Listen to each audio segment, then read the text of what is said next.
नमस्कार, आपका स्वागत है। दोस्तों, भगवान श्री कृष्ण वास्तु शास्त्र का विशिष्ट ज्ञान रखते थे। उन्होंने समय समय पर धर्मराज युधिष्ठिर को वास्तु शास्त्र का ज्ञान दिया।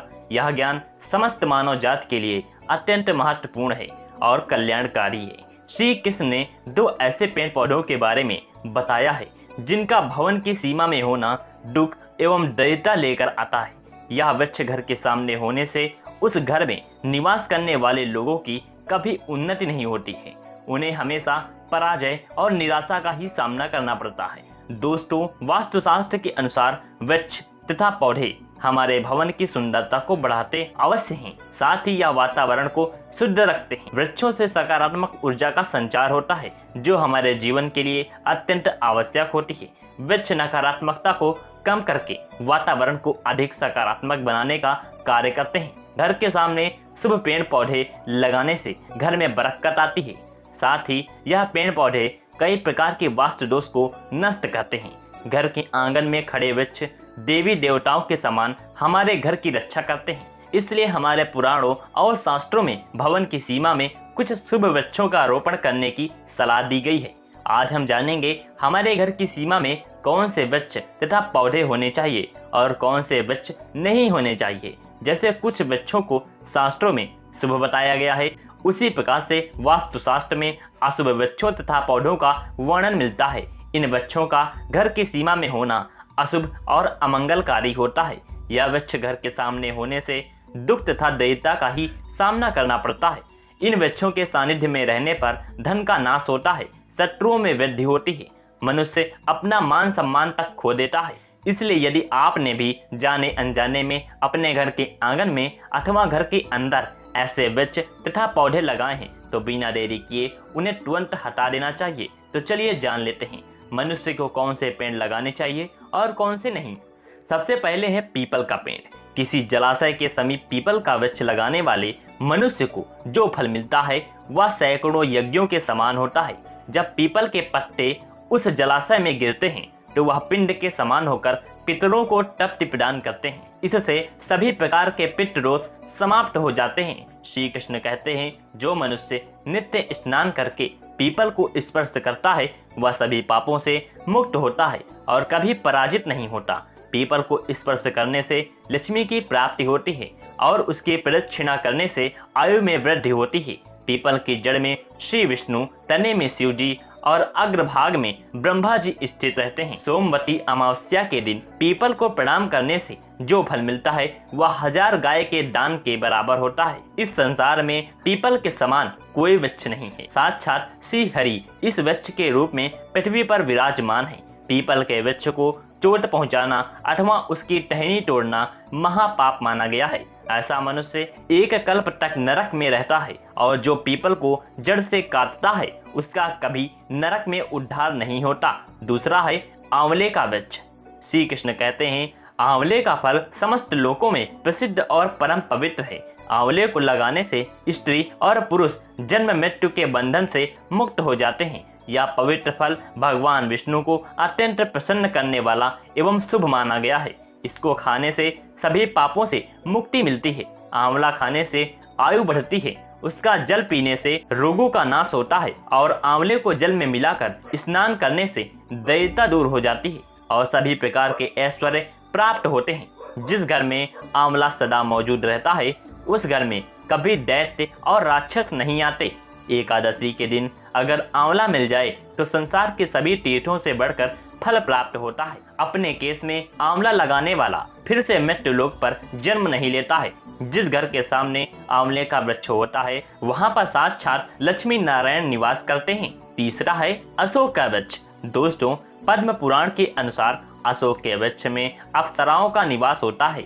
यह वृक्ष शोक का नाश करने वाला तथा निराश को समाप्त करने वाला होता है। इस वृक्ष को घर के पास लगाने से घर में सुख शांति बनी रहती है। अशोक का वृक्ष शीतलता और यौवन प्रदान करने वाला होता है। माता लक्ष्मी ने जब देवी सीता के रूप में अवतार लिया था तब रावण द्वारा अपहरण करने के बाद उनका वास अशोक वाटिका में था। अशोक के वृक्ष ने माता सीता की बहुत सेवा की इसलिए माता सीता ने अशोक के वृक्ष को यह वरदान दिया था कि जिस भी स्थान पर यह वृक्ष होगा वहां पर उनका सदैव ही निवास होगा। चौथा है पाकड़ का वृक्ष। पद्म पुराण के अनुसार प्रत्येक मनुष्य को पाकड़ का वृक्ष अवश्य लगाना चाहिए। यह वृक्ष लगाने से जो फल मिलता है वह महायज्ञ के समान होता है। कलयुग में मनुष्य यज्ञ नहीं कर पाएंगे, इसलिए उन्हें यह पाकड़ का वृक्ष अवश्य लगाना चाहिए। पांचवा है नीम का वृक्ष। पद्म पुराण के अनुसार नीम का वृक्ष लगाने से सूर्य देव प्रसन्न होते हैं। नीम का वृक्ष आयु प्रदान करने वाला माना गया है।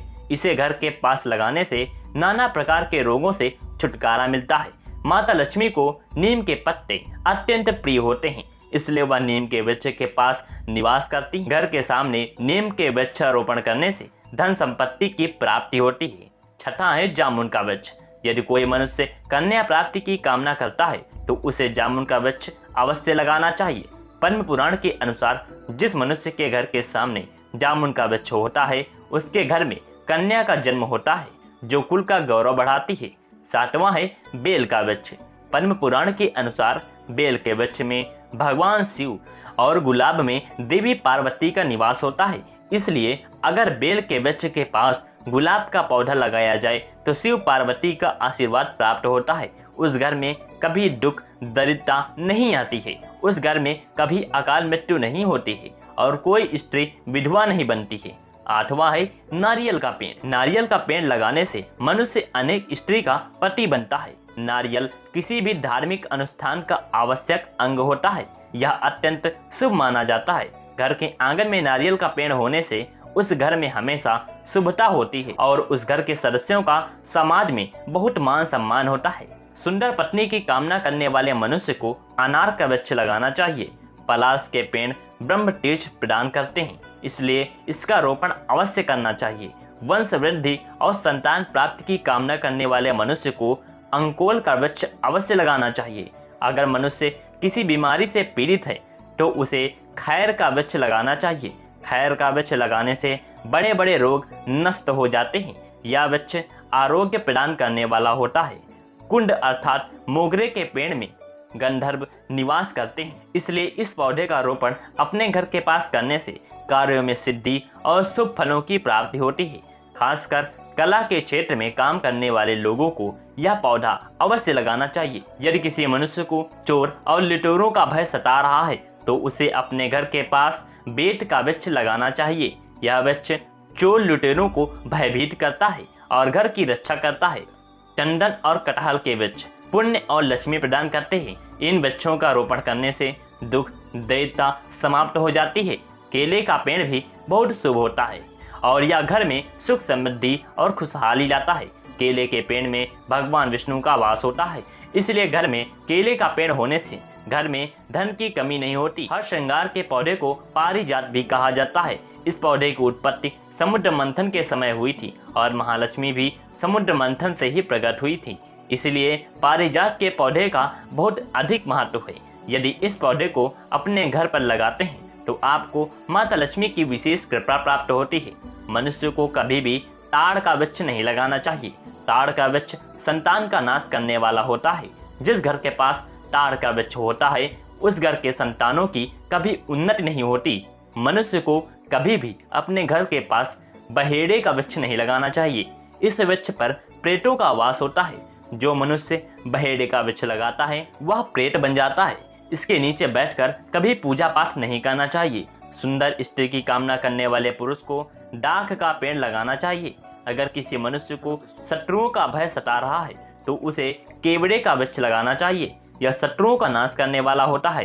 तो दोस्तों, इस प्रकार से शास्त्रों में इन पेड़ पौधों के बारे में बताया गया है। उम्मीद है आपको यह जानकारी अच्छी लगी होगी। वीडियो को लाइक करें, कमेंट में जय श्री राम जरूर लिखें, साथ ही चैनल को सब्सक्राइब करें। आप सभी का धन्यवाद।